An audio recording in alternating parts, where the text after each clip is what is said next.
Assalamualaikum warahmatullahi wabarakatuh. Welcome back to my channel.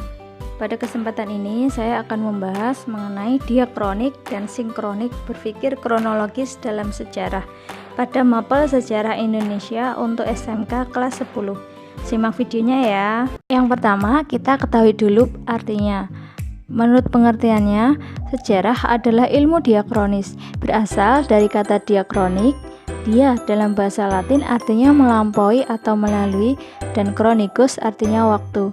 Diakronis artinya memanjang dalam waktu tetapi terbatas dalam ruang.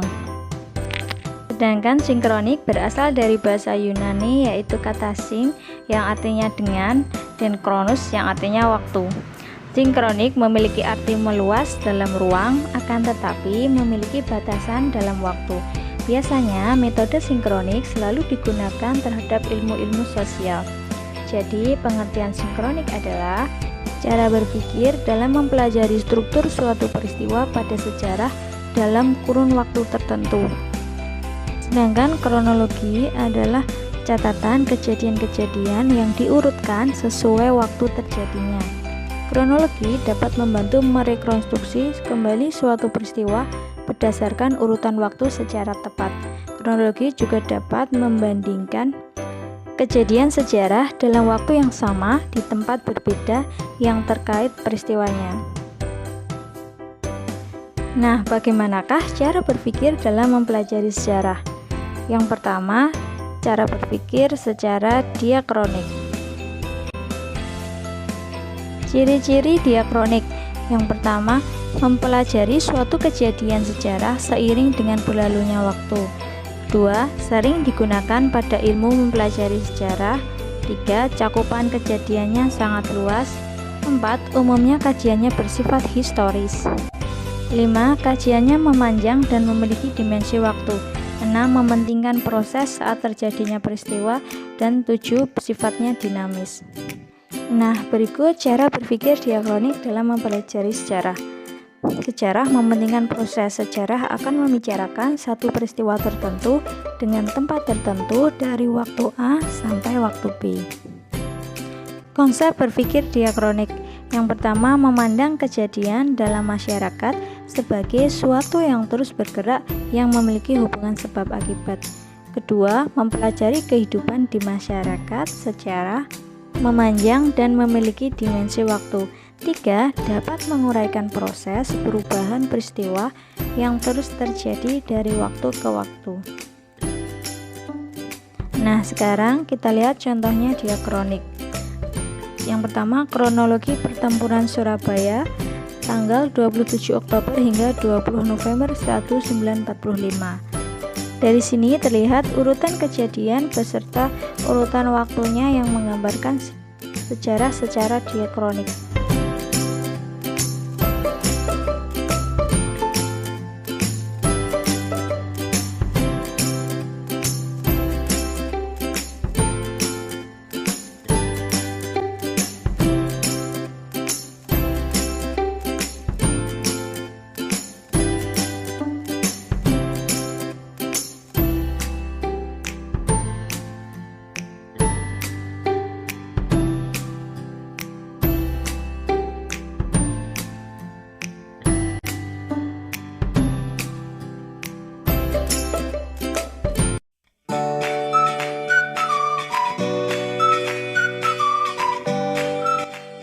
Selanjutnya, cara berpikir secara sinkronik. Ciri-ciri dari berpikir sinkronik yang pertama adalah mempelajari peristiwa yang terjadi saat masa tertentu. 2. Dalam mempelajari peristiwa selalu memfokuskan terhadap pola-pola, gejala maupun karakter. 3. Tidak mempunyai konsep perbandingan. 4. Memiliki jangkauan yang lebih sempit. 5. Mempelajari secara mendalam. 6. Kajiannya yang sistematis. Dan 7. Sifatnya horizontal. Horizontal maksudnya memanjang dalam ruang.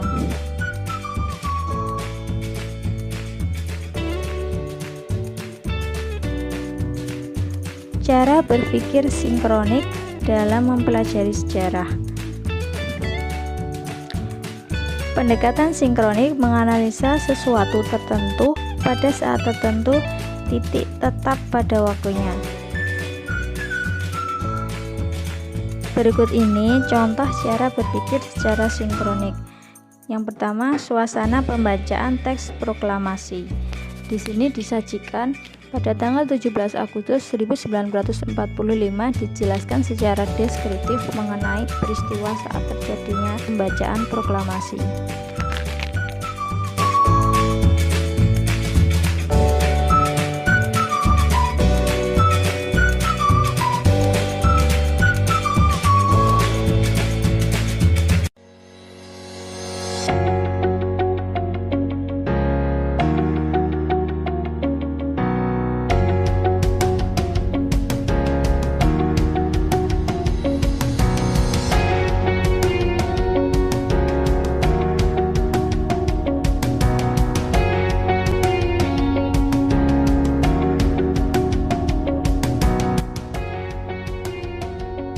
Selanjutnya, kronologi. Cara berpikir kronologis yaitu berpikir secara urut runtut dan penambungan agar dapat memberikan gambaran utuh tentang suatu kejadian. Konsep berpikir kronologis dekat dengan berpikir periodisasi, yaitu pengelompokan peristiwa sejarah dalam suatu babak, masa, zaman, atau periode tertentu. Jadi, periodisasi waktunya lebih luas.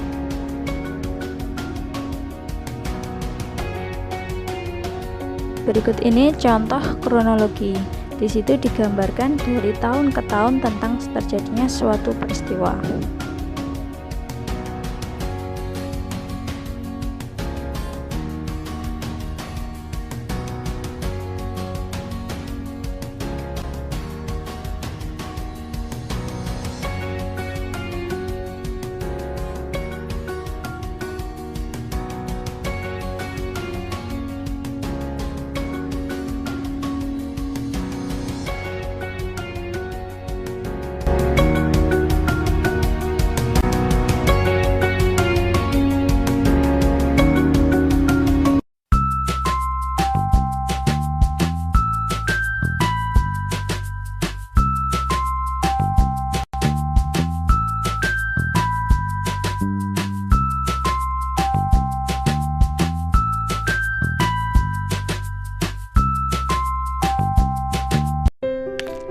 Oke, sampai di sini dulu video dari saya. Semoga bermanfaat. Jangan lupa like, comment, share, dan subscribe ya. Sampai jumpa di video selanjutnya. Bye bye.